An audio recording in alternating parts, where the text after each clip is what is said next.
Now, as you can see the picture, to show you the various auricular helix, they are numbered as 1, 2, 3, 4, 5 and 6. They are arranged in a complicated way that the number 1 that comes from the first pharyngeal arch will convert into tragus, and rest of the arches, the second pharyngeal arch will contribute in the formation of rest of the 5 auricular helix.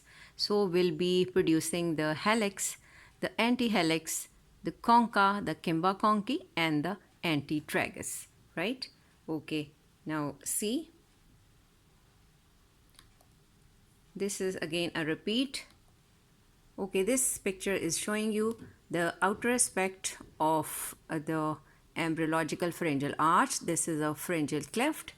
This area is showing the pharyngeal pouch, and in the center you can see the arch made up by the mesoderm, because this are the structure to form your ear, especially the external ear as well. Repeat structure. Okay, here let me focus you, take you to the picture how the middle ear cavity that was formed next to the external ear, and in between I would say the internal ear and the external ear. So this middle ear cavity or tympanic cavity being formed by the first pharyngeal pouch, I would say, will be having 3 ear ossicles, the malleus, incus and stapes, and they are hanged up with the wall of this bony shell through the ligaments. So how it takes place. So concentrate on the structures or derivatives of the first pharyngeal arch. You can see the Meckel's cartilage, and here we have malleus and incus being formed. And we can see the second pharyngeal arch that give rise to stapes through its cartilage, the Richards cartilage. Now you can see these 3 ear ossicles here.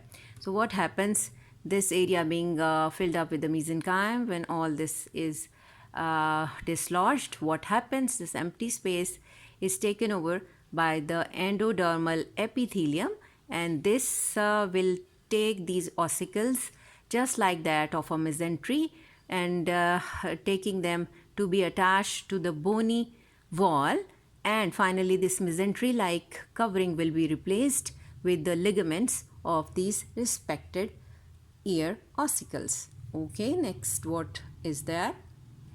Now you can see the picture of a cut section of an embryo to show you how the inner ear are placed and how they are going to be connected to a part or become a part of your pharynx. So let's see. Yes, you can concentrate that these are the auditory tubes on both sides or pharyngeotympanic tubes, right? And this is how your middle ear cavity is supposed to be communicating with that of your nasopharynx bilaterally. Now again, this middle ear cavity is being shown here and is removed to show you to the inner ear ossicles. So let's have a look to it, at how it is present in the body of an embryo. Again a picture to show you the adult human ear, the pinna being formed by the 6 auricular helix.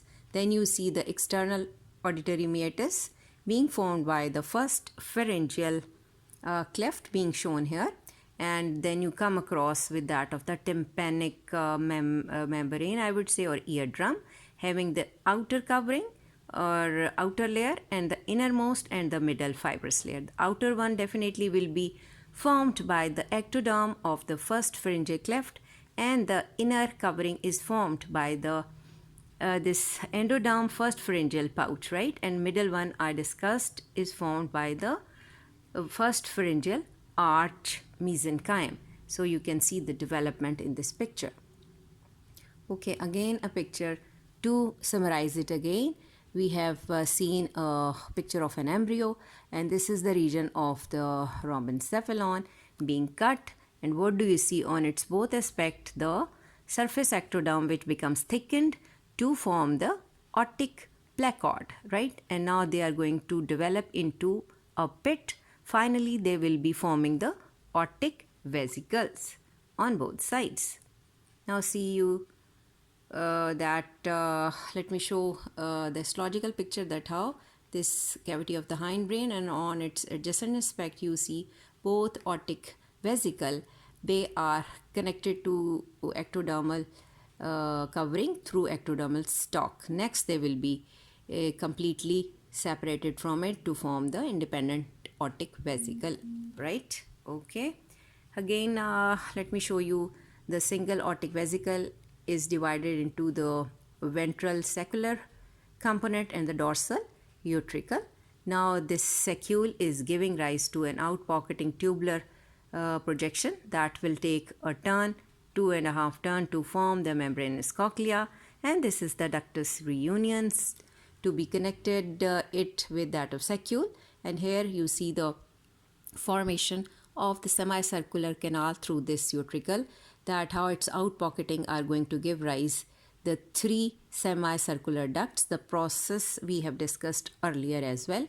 Now see the cut section of cochlear duct, and on its margin you observe the cartilaginous aortic capsule, which is supposed to be forming the osseous or this bony labyrinth. Now you can see the mesenchyme all around.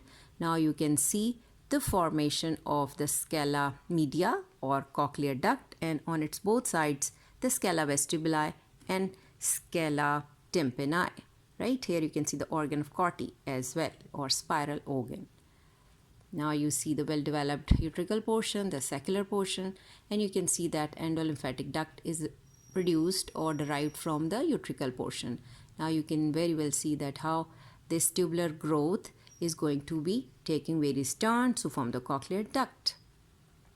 Now again see the utricle portion giving rise to 3 dilatations as outpocketing, and the central portion they are approximated or opposed, and finally they will be dislodged, and only the staring like structure, the semicircular, these ducts will remain. And we can see the dilated portions, 3 portions, the crus ampullaire, and the non-dilated portion will directly open into this utricle. So there are 5 openings through which the semicircular ducts are going to communicate with your utricle.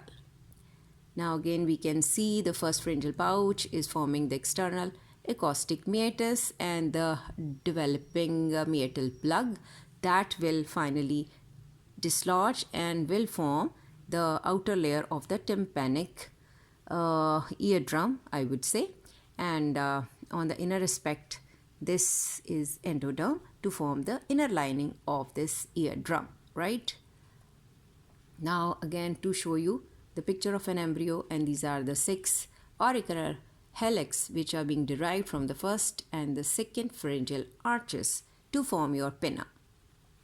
Now these are the clinical anomalies. The embryo being after development, the newborn having the low set ears, being shown hooked nose is there.